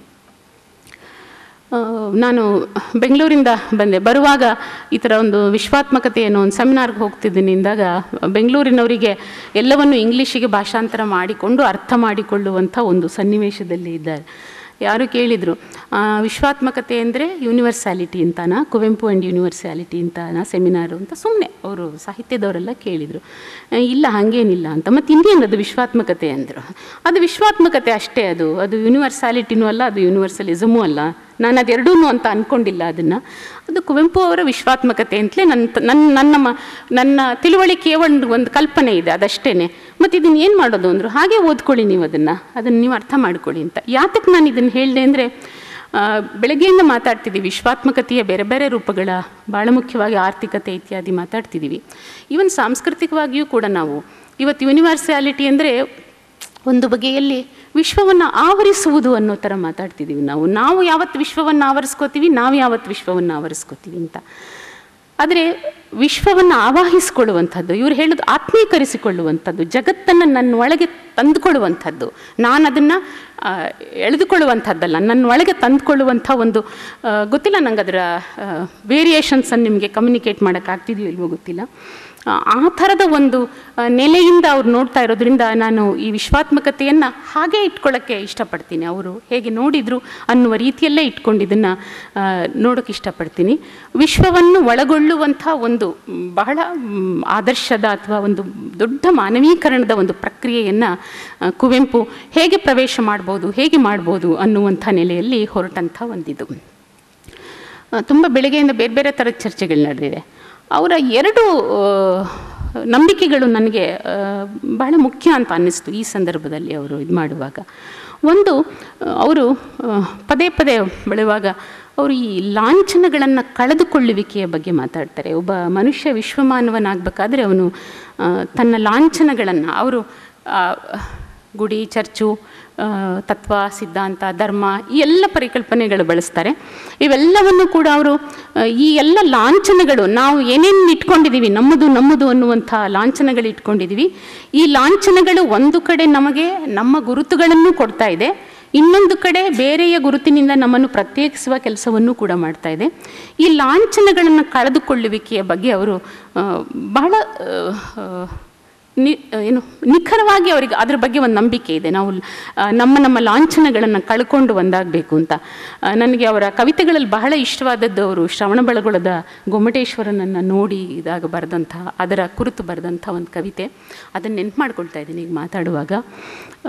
ಗೊಮ್ಮಟೇಶ್ವರನನ್ನು ಅವನು ಲಾಂಛನವೇ ಇಲ್ಲದ ಒಬ್ಬ, ಅವನಿಗೆ ಬಟ್ಟೆನೂ ಇಲ್ಲ, ಅವನಿಗೆ ಏನಿದೆ, ಅವನು ನಿಜ ಹೇಳಬೇಕು ಅಂದರೆ ದಿಗಂಬರತ್ವ ಜೈನ ಧರ್ಮದ ಲಾಂಛನ ಅಂತ ನಾವು ಪರಿಭಾವಿಸಿದರೆ ಅದು ಜೈನ ಧರ್ಮದ ಲಾಂಛನ ಆಗತ್ತೆ. ಹಾಗೆ ಅವನನ್ನು ಒಬ್ಬ ಮನುಷ್ಯ ಅಂತ ನೋಡಿದ್ದಾದರೆ ಲಾಂಛನಗಳೇ ಇಲ್ಲದ ಒಬ್ಬ ಒಂದು ಎಲ್ಲವನ್ನು ಕಳ್ಕೊಂಡಂಥ ಅದು ಹುಟ್ಟಿನ ಸ್ಥಿತಿ. ಬೆಳಗ್ಗೆ ಮಾತಾಡ್ದೆ ಹೇಳಿದರು, ಮನುಷ್ಯ ಹುಟ್ಟುವಾಗ ಸ್ವತಂತ್ರನಾಗಿರ್ತಾನೆ ಅಂತ, ರೂಸೋಯಿಂದ ಅವನು ತಗೊಂಡಂಥ ಹೇಳಿಕೆ. ಅಂಥ ಆ ಒಂದು ದೊಡ್ಡ ವಿಗ್ರಹದ ಒಳಗಡೆ ಅವರು ಲಾಂಛನ ರಹಿತವಾದಂಥ ಒಂದು ವ್ಯಕ್ತಿತ್ವವನ್ನು ಅವ್ರು ನೋಡ್ತಾರೆ. ಇದು ಬಹಳ ಮುಖ್ಯ. ಅವರ ಬೇರೆ ಬೇರೆ ಕವಿತೆಗಳಲ್ಲಿ ಕೂಡ ಅವರು ಯಾವ್ಯಾವುದು ನಮಗೆ ಲಾಂಛನಗಳನ್ನು ಕೊಡಬಹುಲ್ಲದು ಅವನ್ನೆಲ್ಲವನ್ನೂ ಅವ್ರು ಹೇಳ್ತಾರೆ. ಅದರೊಳಗೆ ರಾಜಕೀಯ ಲಾಂಛನಗಳು ಇದ್ದಾವೆ, ಸಾಂಸ್ಕೃತಿಕ ಲಾಂಛನ, ಧಾರ್ಮಿಕ ಲಾಂಛನ ಎಲ್ಲವೂ ಇದ್ದಾವೆ. ಅವುಗಳನ್ನೆಲ್ಲ ಬೇರೆ ಬೇರೆ ಕವಿತೆಗಳಲ್ಲಿ ಅವರು ಒಂದಲ್ಲ ರೀತಿಯಲ್ಲಿ ಹೇಳ್ತಾ ಹೋಗ್ತಾರೆ. ನೇರವಾಗಿ ವಾಚ್ಯವಾಗಿ ಮಾತುಗಳ ಮೂಲಕ ಅದು ಬೇಡ ಇದು ಬೇಡ ಅಂತೆಲ್ಲ ಹೇಳ್ತಾರೆ.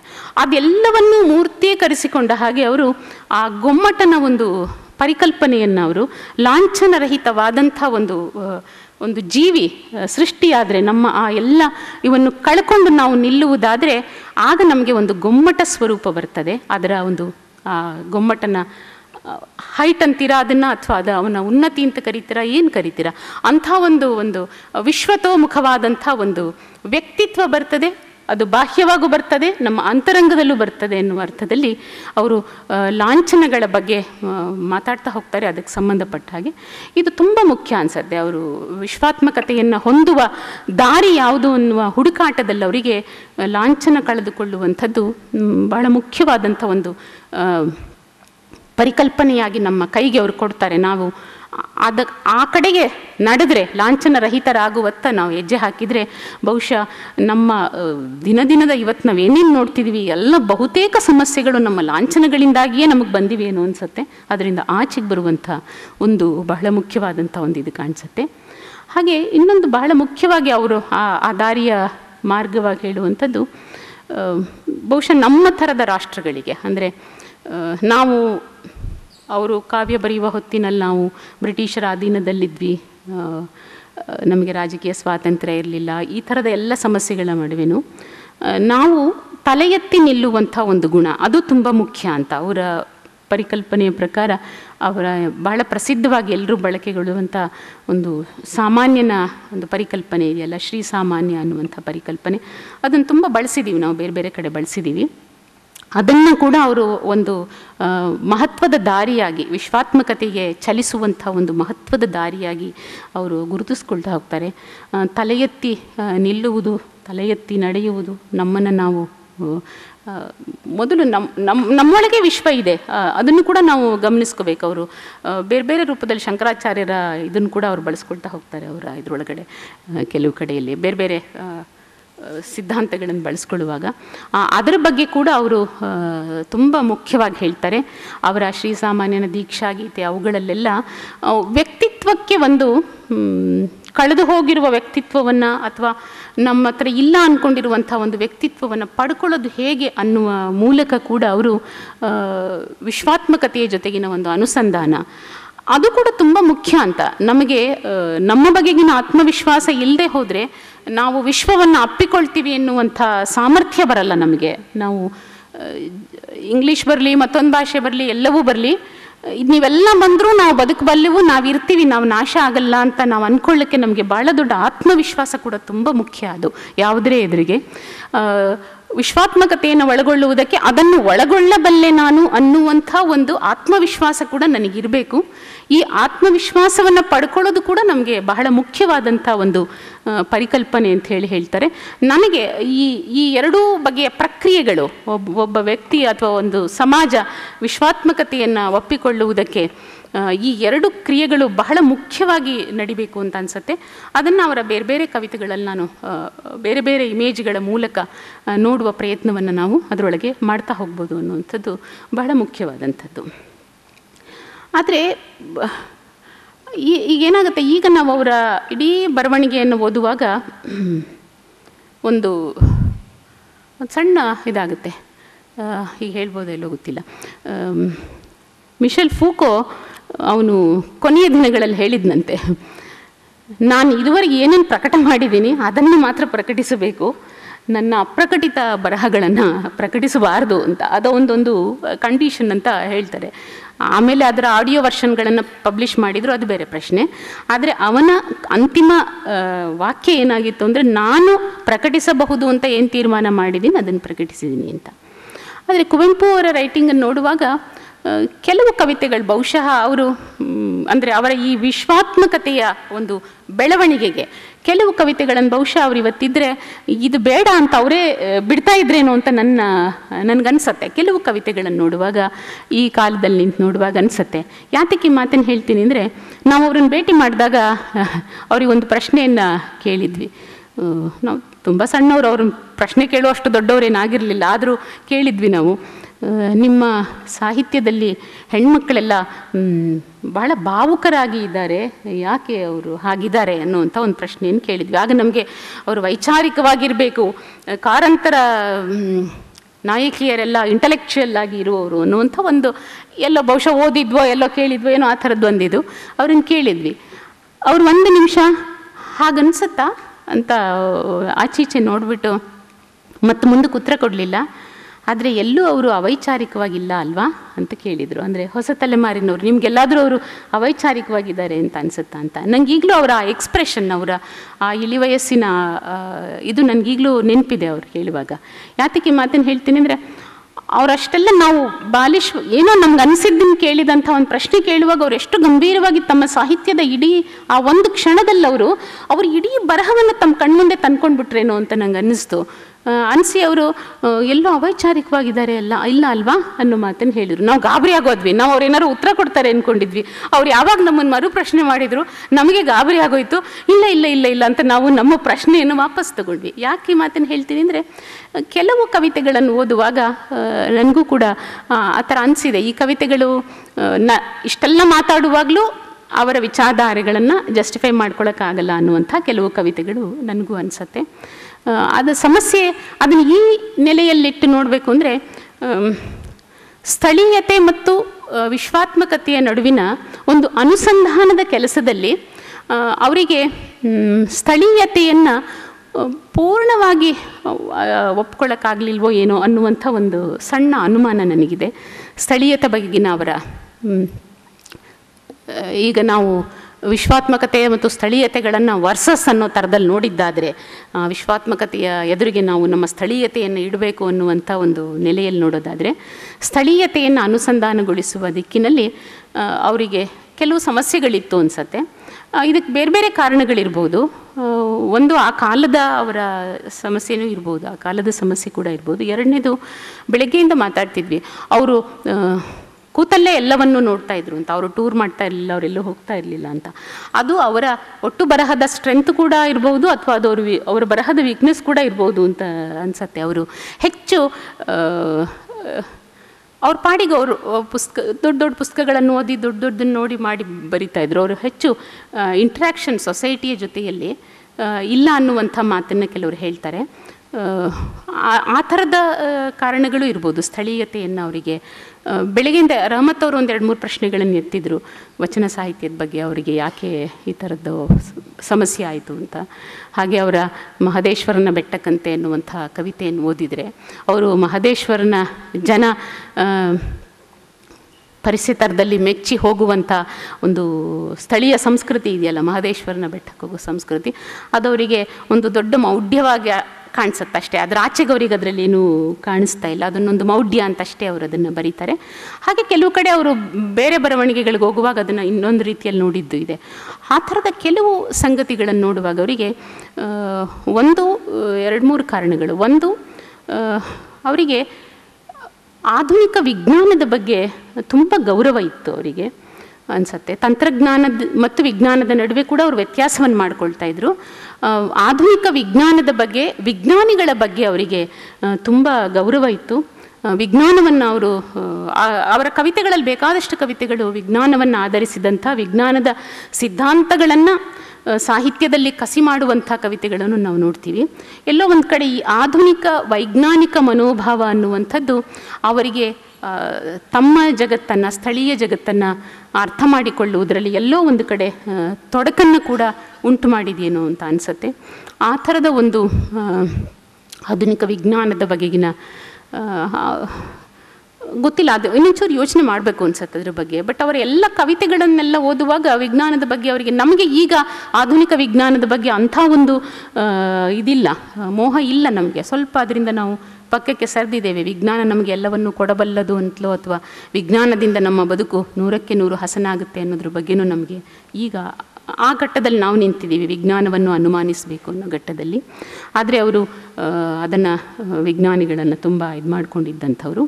ಮತ್ತು ಎರಡನೇದು, ಅವರು ವಿಶ್ವಾತ್ಮಕತೆಯ ಪರಿಕಲ್ಪನೆಗಳ ಬಗ್ಗೆ ಅವರು ತುಂಬ ಮಾತಾಡ್ತಿರುವಾಗ್ಲೂ ಒಂದು ಅವರ ಸಾಹಿತ್ಯದ ಒಟ್ಟು ಹರಹಿನ ದೃಷ್ಟಿಯಿಂದ ನೋಡುವಾಗ ಅವರು ಆ ವಿಶ್ವಾತ್ಮಕತೆ ಅನ್ನುವಂಥದ್ದನ್ನು ಭಾರತೀಯತೆಯಾಗಿ ಅದನ್ನು ಕಟ್ಟುವ ಒಂದು ಪ್ರಕ್ರಿಯೆಯನ್ನೇ ಬಹಳ ಮುಖ್ಯವಾಗಿ ಮಾಡಿದರು ಅಂತ ಅನಿಸುತ್ತೆ ನನಗೆ. ಬರುತ್ತೆ ಅವರ ಸಾಹಿತ್ಯದಲ್ಲಿ ಪಾಶ್ಚಾತ್ಯ ಕವಿಗಳು, ಪಾಶ್ಚಾತ್ಯ ಚಿಂತಕರು ಎಲ್ಲರ ವಿವರಗಳು ಬರ್ತದೆ. ಎಲ್ಲೆಲ್ಲಿ ಅವರು ಅದನ್ನು ಬಳಸ್ಬೋದು ಅದನ್ನೆಲ್ಲ ಬಳಸ್ತಾರೆ. ಅಷ್ಟೆಲ್ಲ ಆದರೂ ಅವರು ಭಾರತೀಯತೆಯ ಒಂದು ಜೀವನಾಡಿ ಅಂತ, ಅದರ ನಾಡಿ ಅಂತ ಅವರು ಎಲ್ಲೋ ಒಂದು ಕಡೆ ನಮ್ಮ ಓರಿಯೆಂಟಲಿಸಮ್ ಅಂತ ಏನು ಕರೀತಾರೆ, ವೇದಗಳು ಅದರಲ್ಲೂ ಉಪನಿಷತ್ತುಗಳಲ್ಲಿನ ಚಿಂತನೆಗಳನ್ನು, ಜ್ಞಾನ ಭಂಡಾರವನ್ನೇ ಅವರು ವಿಶೇಷವಾಗಿ ನಂಬಿದ್ರು ಅನಿಸುತ್ತೆ. ಅವರ ವಿಶ್ವ ಅನ್ನುವ ನೆಲೆಯಲ್ಲಿ ಅವರು ಬಳಸುವಂಥ ಅವರ ಪರಿಕಲ್ಪನೆಗಳೆಲ್ಲವೂ ಬಹುತೇಕ ಆ ಬಗೆಯ ಒಂದು ಪರಿಸರದಲ್ಲಿ ಕಟ್ಕೊಂಡಂಥ ಪರಿಕಲ್ಪನೆಗಳಾಗಿಯೇ ನನಗೆ ಕಾಣಿಸುತ್ತೆ. ಹಾಗಾಗಿ ಅವರಿದ್ದ ಕಾಲದಲ್ಲಿ ಸ್ವಾತಂತ್ರ್ಯದ ಸಂದರ್ಭ, ನಾಡನ್ನು ಕಟ್ಟುವ ಇತ್ಯಾದಿಗಳೆಲ್ಲ ಕಾರ್ಯಕ್ರಮದ ಸಂದರ್ಭದಲ್ಲಿ ಅವರಿಗೆ ಬಹುಶಃ ಭಾರತವನ್ನೆಲ್ಲ ಒಗ್ಗೂಡಿಸುವುದೇ ವಿಶ್ವವನ್ನು ಒಗ್ಗೂಡಿಸಿದಷ್ಟು ದೊಡ್ಡ ಒಂದು ಕೆಲಸ. ಭಾರತೀಯರನ್ನೆಲ್ಲ ನಮ್ಮವರು ಅಂದ್ಕೊಳ್ಳೋದೇ ವಿಶ್ವದಲ್ಲಿರೋರ್ನೆಲ್ಲ ನಮ್ಮವರು ಅಂದ್ಕೊಳ್ಳುವಷ್ಟು ದೊಡ್ಡ ಕೆಲಸ ಅಂತ ಅವರು ಫೀಲ್ ಮಾಡಿರ್ಬೋದು. ಹಾಗಾಗಿ ಅವರ ಸಾಹಿತ್ಯದ ಒಳಗಡೆ ಏನೇನನ್ನು ನಾವು ಐಡೆಂಟಿಟಿ ಪಾಲಿಟಿಕ್ಸ್ನ ಅಡಿಯಲ್ಲಿ ಪ್ರಶ್ನೆ ಮಾಡಿದ್ವಿ, ಆ ಲಕ್ಷಣಗಳೆಲ್ಲವೂ ಇದೆ. ಆ ಪ್ರಶ್ನೆಗಳು ಯಾವುದೂ ಇಲ್ಲ ಅಂತಲ್ಲ.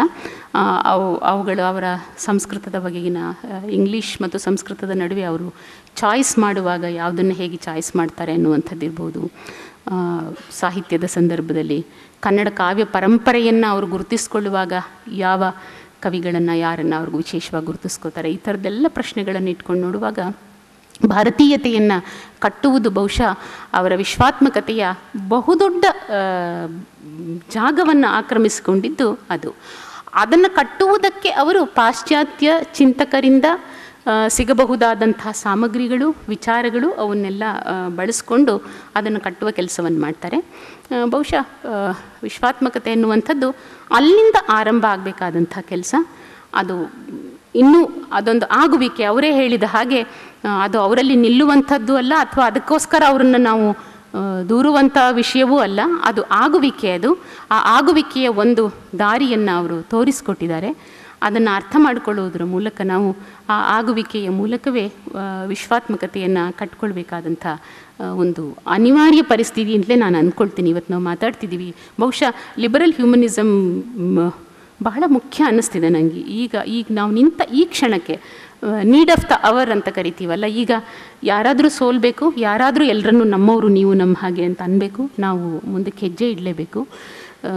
ಯಾರು ವಿಶ್ವಾತ್ಮಕತೆಯ ಮಾತನ್ನು ಆಡ್ತೀವಿ, ನಾನು ಆಡಿದರೆ ಮೊದಲ ಹೆಜ್ಜೆಯನ್ನು ನಾನೇ ಇಡಬೇಕು, ನಾನೇ ಸೋಲ್ಬೇಕು ಅನ್ನುವಂಥ ಸಿದ್ಧಾಂತವನ್ನು ನಾನು ವೈಯಕ್ತಿಕವಾಗಿ ಒಪ್ಕೊಂಡಿರುವಂಥವಳು.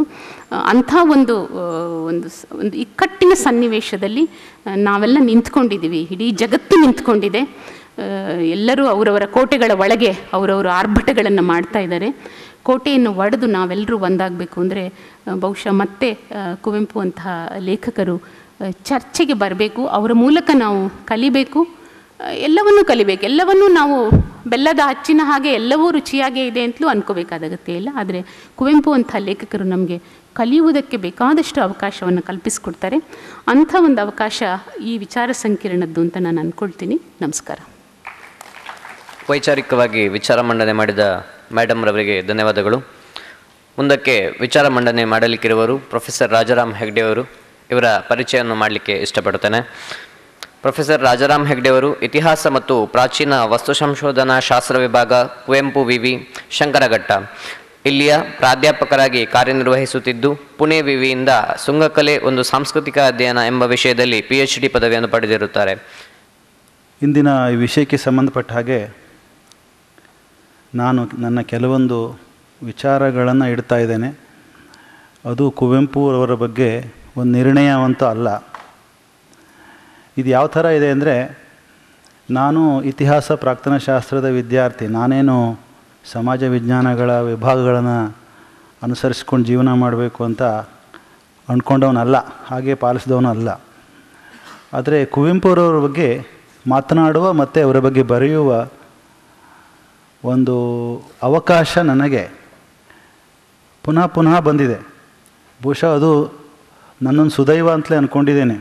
ಇಲ್ಲದ್ರೆ ನಾನು ಕುವೆಂಪುರವರ ನಾವೊಂದು ಇತಿಹಾಸ ಪ್ರಾಕ್ತನ ಶಾಸ್ತ್ರ ವಿದ್ಯಾರ್ಥಿಗಳಿಗೆ ಇನ್ನೆಷ್ಟು ಓದ್ತಿದ್ವಿ. ಆ್ಯಕ್ಚುಲಿ ಅವರ ಕಾದಂಬರಿಗಳನ್ನು ಭಾಳ ಇಷ್ಟಪಟ್ಟು ಮೊದಲಿಂದ ಓದಿದ್ದೆ ನಾನು. ಆದರೆ ಇದು ಎಲ್ಲಿ ತಗೊಂಡೋಗ್ತಾ ಇದೆ ನನ್ನ ಕೇಳಿದರೆ, ನನಗೆ ಈಗ ಅವರ ರಾಮಾಯಣ ದರ್ಶನ ಓದಿಲ್ಲ ನಾನು, ಓದಬೇಕು ಅಂತ ಆಕಾಂಕ್ಷೆ ಬರುವ ಮಟ್ಟಿಗೆ ಹೋಗಿದೆ. ಇದು ಒಂದು ರೀತಿಯಲ್ಲಿ ಈ ಮಾತು ಇದೊಂಥರ ಕುವೆಂಪುರವರನ್ನು ರಿವಿಸಿಟ್ ಮಾಡೋದು ಅಂತ ಹೇಳ್ತಾರಲ್ಲ, ಮರು ಓದು. ಕುವೆಂಪುರವರು ರೀವಿಸಿಟಿಂಗ್ ಅಲ್ಲ, ನನ್ನದೇ ರೀವಿಸಿಟಿಂಗ್ ಅಂತೂ ತಪ್ಪಿಲ್ಲ. ಯಾಕಂದರೆ ನಾನು ಕಳೆದ 10-15 ವರ್ಷದಿಂದ ಕುವೆಂಪುರವ್ರ ಬಗ್ಗೆ ಕೆಲವೊಂದು ಲೇಖನಗಳನ್ನು ಬರ್ಕೊಂಬಂದಿದ್ದೇನೆ. ಪ್ರತಿ ಬಾರಿ ಲೇಖನವನ್ನು ಬರೆಯುವಾಗಲೂ ಕೂಡ ನನ್ನನ್ನೇ ನಾನು ಮರು ಓದಿಗೆ ಒಳಪಡಿಸ್ಕೊಂಡಿದ್ದೇನೆ. ಹಾಗಾಗಿ ಅದೊಂದು ಪ್ರಯತ್ನ ಅಂತ ನಾನು ತಿಳ್ಕೊಂಡಿದ್ದೇನೆ. ಇನ್ನು ಈ ವಿಷಯ ಕುರಿತು ನಾನು ಹೇಳಬೇಕಾದಂಥದ್ದು ಅಂದರೆ, ಕುವೆಂಪುರವರು ಈ ವಿಶ್ವಾತ್ಮಕತೆ ಅಂತ ಮನುಜಮತ, ವಿಶ್ವಪಥ, ಸರ್ವೋದಯ, ಸಮನ್ವಯ, ಪೂರ್ಣದೃಷ್ಟಿ ಇಂಥ ವಿಚಾರಗಳು, ಅವುಗಳನ್ನು ನಾವು ಯಾವ ಹಿನ್ನೆಲೆಯನ್ನು ಇಟ್ಕೊಂಡು ಓದಿದರೆ ಬಹುಶಃ ನಾವು ಅದನ್ನು ಏನು ಹೇಳ್ತಾ ಇದ್ದಾರೆ ಕುವೆಂಪುರವರು ಅರ್ಥ ಮಾಡ್ಕೊಳ್ತಾ ಹೋಗಬಹುದು ಅನ್ನೋದು ನನ್ನ ಪ್ರಶ್ನೆ. ಆದರೆ ಅದಕ್ಕೆ ಬಹಳಷ್ಟು ತೊಡಕುಗಳಿದ್ದಾವೆ. ಇಂದು ಕುವೆಂಪುರವರನ್ನು ಈ ಥರ ವಿಶ್ವಾತ್ಮಕತೆಯನ್ನು ಕೊನೆಯವರೆಗೂ, ಈಗಾಗಲೇ ಉಷಾ ಅವರು ಹೇಳಿದ ಹಾಗೆ ಕೊನೆಗೆ ಅವರು ಉಳಿದಿದ್ದು ವಿಶ್ವಾತ್ಮಕತೆಯನ್ನು ಅವರಿಗೆ ಆ ಲೇಖನವನ್ನು ಕೊಡ್ರಿ, ಅವರಿಗೆ ಓಸ್ರಿ ಅಂತ. ಆದರೆ ಅವರ ಮಹತ್ವವನ್ನು ನಾವು ಅವರ ಜಾತಿಯನ್ನು ಉಲ್ಲೇಖಿಸದೆ ತಿಳ್ಕೊಳ್ಳುವ ಒಂದು ಸಾಮರ್ಥ್ಯವನ್ನೇ ನಾವು ಕಳ್ಕೊಳ್ತಾ ಇರುವಂಥ ಇಂಥ ಸನ್ನಿವೇಶದಲ್ಲಿ, ಹಾಗೂ ಅವರನ್ನು ನಮ್ಮ ಇಂದಿನ ಅನೇಕ ವೈಚಾರಿಕ ಚೌಕಟ್ಟುಗಳಿಗೆ ಬಳಸಿಕೊಂಡು ಅವರೊಂದು ಐಕನ್ನಾಗಿ ಮಾಡಿಕೊಂಡಂತಹ ಸಂದರ್ಭದಲ್ಲಿ ಅವರನ್ನು ಹೇಗೆ ಪ್ರವೇಶಿಸಬೇಕು, ಅದರ ಕಷ್ಟ ಹೇಗಾಗತ್ತೆ ಎನ್ನುವುದನ್ನು ಸ್ವಲ್ಪ ಅದನ್ನು ವಿಶ್ಲೇಷಣೆ ಮಾಡ್ತೇನೆ. ಉದಾಹರಣೆಗೆ ನಾನು ಕೆಲವೊಂದು ಸಾಲುಗಳನ್ನು ಅವರಿಂದ ತಗೊಂಡಿದ್ದೇನೆ. ಒಂದು 100 ದೇವರನ್ನೆಲ್ಲ ನೂಕಾಚೆ ದೂರ, ಭಾರತಾಂಬೆ ದೇವಿ ನಮಗಿಂದು ಪೂಜಿಸುವ ಭಾರ. ಇಲ್ಲಿ 100 ದೇವರನ್ನೆಲ್ಲ ನೂಕಾಚೆ ದೂರ ಎನ್ನುವಂಥ ಶಬ್ದ ಬರುತ್ತೆ. ಹಾಗೆ ಮತ್ತೊಂದು ಅವರ ಸುಪ್ರಸಿದ್ಧ ಪದ್ಯ, ಗುಡಿ ಚರ್ಚು ಮಸಜೀದಿಗಳ ಬಿಟ್ಟು ಹೊರಬನ್ನಿ, ಬಡತನವ ಬುಡಮಟ್ಟ ಕೀಳ ಬನ್ನಿ ಅನ್ನುವಂಥದ್ದು. ಮೌಢ್ಯತೆಯ ಮಾರಿಯನ್ನು ಹೊರದೂಡಲೈತನ್ನಿ, ವಿಜ್ಞಾನ ದೀವಿಗೆ ಹಿಡಿಯ ಬನ್ನಿ, ಸಿಲುಕದಿರಿ ಮತವೆಂಬ ಮೋಹದ ಅಜ್ಞಾನಕ್ಕೆ, ಮತಿಯಿಂದ ದುಡಿರೈ ಲೋಕಹಿತಕ್ಕೆ, ಆ ಮತದ ಈ ಮತದ ಹಳೆ ಮತದ ಸಹವಾಸ, ಸಾಕಿನ್ನು ಸೇರಿರೈ ಮನುಜ ಮತಕ್ಕೆ. ಈ ಸಾಲುಗಳು ಒಂದು ಕಾಲದಲ್ಲಿ ಇದು ನನಗೆ ಕುವೆಂಪುರವರ ಒಂದು ಸೆಕ್ಯುಲರ್ ವಿಚಾರಧಾರೆಯ ಒಂದು ಪ್ರತೀಕಗಳಾಗಿ ಕಂಡಿದ್ದು. ಹಾಗೂ ಅವರ ಲೇಖನದಲ್ಲಿ ಇಂಥದ್ದನ್ನು ಒಂದು ಪುಷ್ಟಿ ಕೊಡ್ತಕ್ಕಂಥ ಕೆಲವೊಂದು ವಿಚಾರಗಳು, ಈಗ ಉದಾಹರಣೆಗೆ ಅವರು ವಿಚಾರ ಕ್ರಾಂತಿಗೆ ಆಹ್ವಾನ ಅಲ್ಲಿ ನೋಡಿ, ಈ ಮತಭ್ರಾಂತಿಯಿಂದ ಲೋಕಕ್ಕೆ ಆಗಿರುವಷ್ಟು ಹಾನಿ ಮತ್ಯಾವುದರಿಂದಲೂ ಆಗಿಲ್ಲ ಎಂದು ತೋರುತ್ತದೆ. ಅಂದರೆ ಮತಭ್ರಾಂತಿ ಹೇಳೋದು ಬಹಳ ಮುಖ್ಯವಾದ ಒಂದು ದೊಡ್ಡ ದೋಷ ಅನ್ನೋ ರೀತಿಯಲ್ಲಿ. ಹಾಗಾಗಿ ಅದನ್ನು ದಾಟಿ, ಅದು ಜಾತಿ ಮತ ಇಂಥ ಎಲ್ಲ ಕಟ್ಟುಕಟ್ಟಲೆ ಇಂಥ ಸಾಮಾಜಿಕ ಇವುಗಳನ್ನೆಲ್ಲ ದಾಟಿ ಮನುಜ ಮತ, ವಿಶ್ವಪಥ, ಸರ್ವೋದಯ, ಸಮನ್ವಯ, ಪೂರ್ಣದೃಷ್ಟಿ ಈ ಪದಗಳು ಮಂತ್ರಗಳಾಗಿ ನಿಮ್ಮನ್ನು ಜಾತಿ ಮತಗಳಿಂದಲೂ ಭೇದ ಭಾವಗಳಿಂದಲೂ ಪಾರು ಮಾಡಿ ನಿಮ್ಮಿಂದ ನಿಜವಾದ ಪ್ರಜಾಸತ್ತೆ ಮತ್ತು ಸಮಾಜದ ಸ್ಥಾಪನೆಯಾಗಲಿ ಎಂದು ಹಾರೈಸುತ್ತೇನೆ. ಇದು ವಿಚಾರ ಕ್ರಾಂತಿಗೆ ಆಹ್ವಾನ ಎನ್ನುವ ಲೇಖನದಲ್ಲಿ ಅವರು ವಿದ್ಯಾರ್ಥಿಗಳಿಗೆ ಹೇಳಿದಂಥದ್ದು.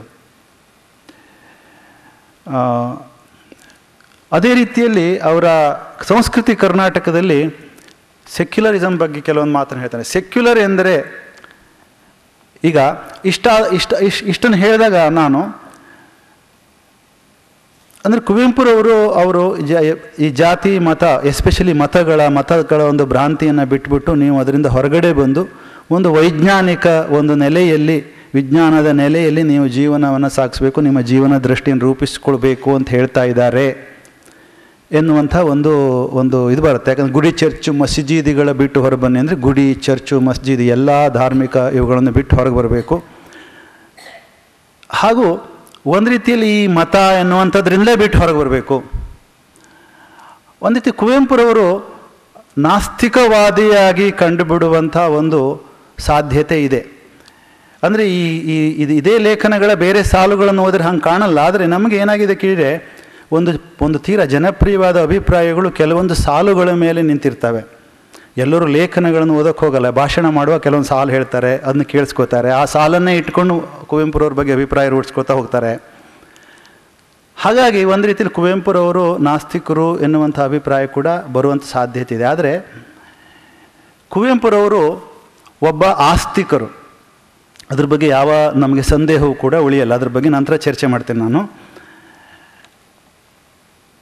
ಕುವೆಂಪುರವರು ನಾಸ್ತಿಕ ನಿಲುವಿನಿಂದ ಅಥವಾ ಇವತ್ತಿನ ಸೆಕ್ಯುಲರ್ ನಿಲುವಿನಿಂದ, ಅಂದರೆ ಪಾಶ್ಚಾತ್ಯರ ಸೆಕ್ಯುಲರ್ ಎನ್ನುವ ಕಲ್ಪನೆಯ ನಿಲುವಿನಿಂದ ಅವರು ಈ ಮತಗಳನ್ನು, ಮತಭ್ರಾಂತಿಯನ್ನು ಟೀಕಿಸ್ತಾ ಇದ್ದಾರೆ, ಅದರಿಂದ ಹೊರಗೆ ಬರಬೇಕು ಅಂತ ಹೇಳ್ತಾ ಇದ್ದಾರೆ ಅಂತ ಹೇಳೋದಕ್ಕೆ ಅವ್ರ ಲೇಖನದಲ್ಲೇ ಅದಕ್ಕೆ ಪುಷ್ಟಿ ಕೊಡದೆ ಹೋದಂಥ, ಅದಕ್ಕೆ ವಿರುದ್ಧವಾದಂಥ ಸಾಲುಗಳು ಬರ್ತವೆ. ಉದಾಹರಣೆಗೆ ಸೆಕ್ಯುಲರ್ ಎನ್ನುವಂಥ ಇದನ್ನು ಅವರು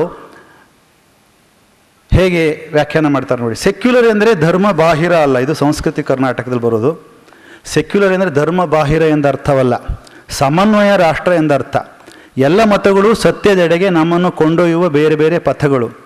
ಆದ್ದರಿಂದ ಯಾವುದೇ ಮತವಾಗಲಿ ಇನ್ನೊಂದು ಮತವನ್ನು ನಿಂದಿಸಲು ಕಾರಣವಿಲ್ಲ. ಮತಾಂತರಗೊಳಿಸುವಂಥ ಎಂಥ ಕ್ರಿಯೆ, ಬರ್ಬರ ಕ್ರಿಯೆಗಳಿಗೂ ಇಲ್ಲಿ ಅರ್ಥವಿಲ್ಲ. ಹಾಗೆಯೇ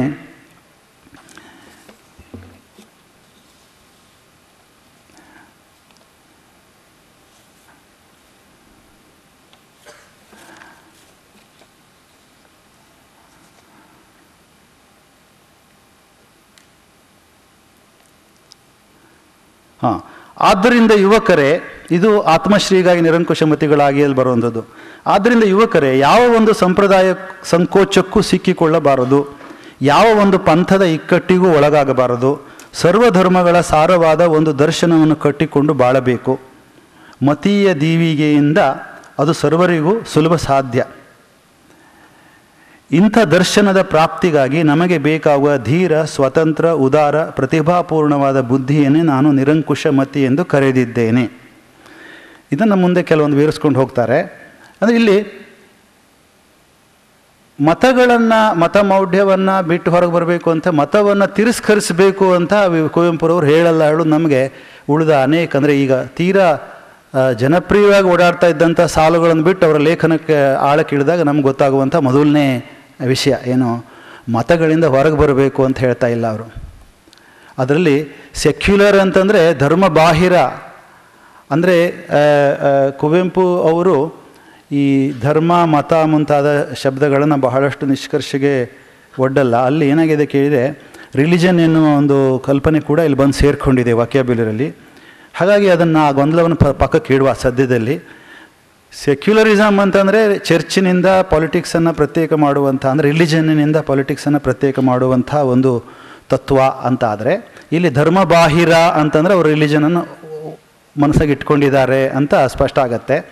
ಹಾಗಾಗಿ ಇವರು ಹಾಗಲ್ಲ, ಅದು ಎಲ್ಲ ಮತಗಳು ನಿಮ್ಮನ್ನು ಸತ್ಯದೆಡೆಗೆ ಕೊಯ್ಯುವಂಥ ಬೇರೆ ಬೇರೆ ಪಥಗಳು. ಹಾಗೆಯೇ ಎಲ್ಲ ಮತಗಳಿಗೂ ಸಾರವಾದ ಒಂದು ದರ್ಶನವನ್ನು ಕಟ್ಟಿಕೊಂಡು ಬಾಳಬೇಕು. ಅಂದರೆ ಇಲ್ಲಿ ಮತಗಳಿಗಿದು ನಿರಾಕರಣೆಯ ಒಂದು ನಿಲುವಲ್ಲ, ಇದು ಬೇರೆ ಥರದ ಒಂದು ನಿಲುವನ್ನು ಅವರು ಸೂಚನೆ ಮಾಡ್ತಾ ಇದ್ದಾರೆ. ಹಾಗಾಗಿ ಮತವನ್ನು ನಿರಾಕರಿಸ್ತಾ ಇಲ್ಲ. ಹಾಗಾಗಿ ಬಹುಶಃ ಭಾರತೀಯದ್ದೇ ಆದ ಒಂದು ರೀತಿಯ ಸೆಕ್ಯುಲರಿಸಮ್ ಬಗ್ಗೆ ಹೇಳ್ತಾ ಇದ್ದಾರಾ ಎನ್ನುವಂಥ ಒಂದು ಹೆಜ್ಜೆ ಮುಂದೆ ಹೋಗಿ ನಾವು ಹಾಗೆ ಸಂದೇಹ ಬರುವಂಗೆ ಆಗತ್ತೆ. ಆದರೆ ಇನ್ನೂ ನಾನು ಈ ಕುತೂಹಲವನ್ನು ಬಹಳ ಹೊತ್ತು ಇಡಲ್ಲ. ಮೂರನೇ ಹೆಜ್ಜೆಯಲ್ಲಿ ನಮಗೇನು ಕಾಣುತ್ತೆ ಕೇಳಿದರೆ, ಕುವೆಂಪುರವರು ಅಧ್ಯಾತ್ಮದ ಸಂದರ್ಭದ ಹಿನ್ನೆಲೆಯಿಂದ ಈ ಮಾತುಗಳನ್ನು ಆಡ್ತಾ ಇದ್ದಾರೆ ಹೇಳೋದು. ಅದಕ್ಕೆ ಅವರ ಲೇಖನಗಳಲ್ಲೆಲ್ಲ ಸಾಕಷ್ಟು ಉಲ್ಲೇಖಗಳು ಬರ್ತಾ ಹೋಗ್ತವೆ.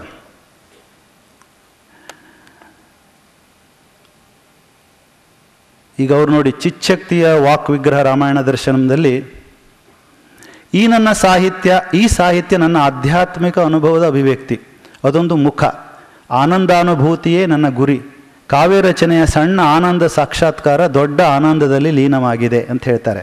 ಆ ಇಡೀ ರಾಮಾಯಣ ದರ್ಶನಂನ ಬರೆಯುವಂಥ ಪ್ರಕ್ರಿಯೆ ಅವರು ಹಾಗೆ ತಗೊಂಡಿದ್ದಾರೆ. ಅದೇ ಥರ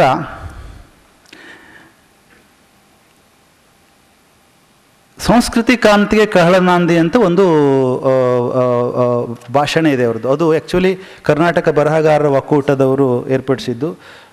ಅದು ಒಂದು ರೀತಿಯಲ್ಲಿ ಒಂದು ಸಾಮಾಜಿಕ ಕ್ರಾಂತಿಯನ್ನು ಸಾರುವಂಥ ಒಂದು ಉದ್ದೇಶವಿಟ್ಟುಕೊಂಡು ಅದು ನಡೆದದ್ದು.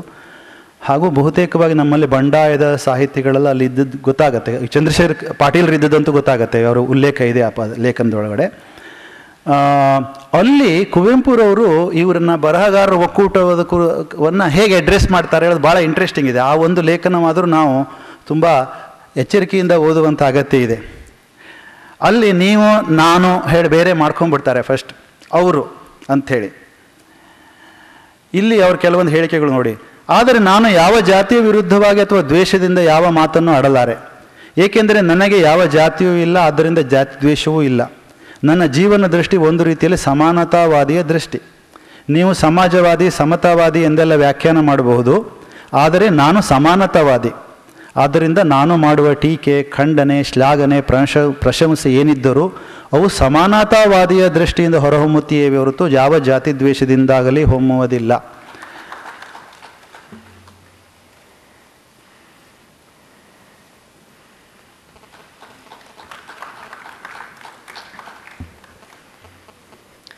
ಈ ಒಂದು ಗೋಷ್ಠಿಯಲ್ಲಿ ಬಹಳ ಅರ್ಥಪೂರ್ಣವಾಗಿ ತಮ್ಮ ವಿಚಾರ ಮಂಡನೆಯನ್ನು ಮಾಡಿದಂಥ ಪ್ರೊಫೆಸರ್ ಡಾಕ್ಟರ್ ಉಷಾ ಮೇಡಮ್ ರವರಿಗೂ ಹಾಗೆ ಡಾಕ್ಟರ್ ರಾಜಾರಾಮ್ ಹೆಗ್ಡೆ ಸರ್ ಅವರಿಗೂ ಕೂಡ ಧನ್ಯವಾದವನ್ನು ಸಮರ್ಪಿಸ್ತೇನೆ. ಮತ್ತು ಗೋಷ್ಠಿಯಲ್ಲಿ ಭಾಗವಹಿಸಿದ ಎಲ್ಲ ಕನ್ನಡ ಮನಸ್ಸುಗಳಿಗೆ ಧನ್ಯವಾದವನ್ನು ಸಮರ್ಪಿಸ್ತೇನೆ.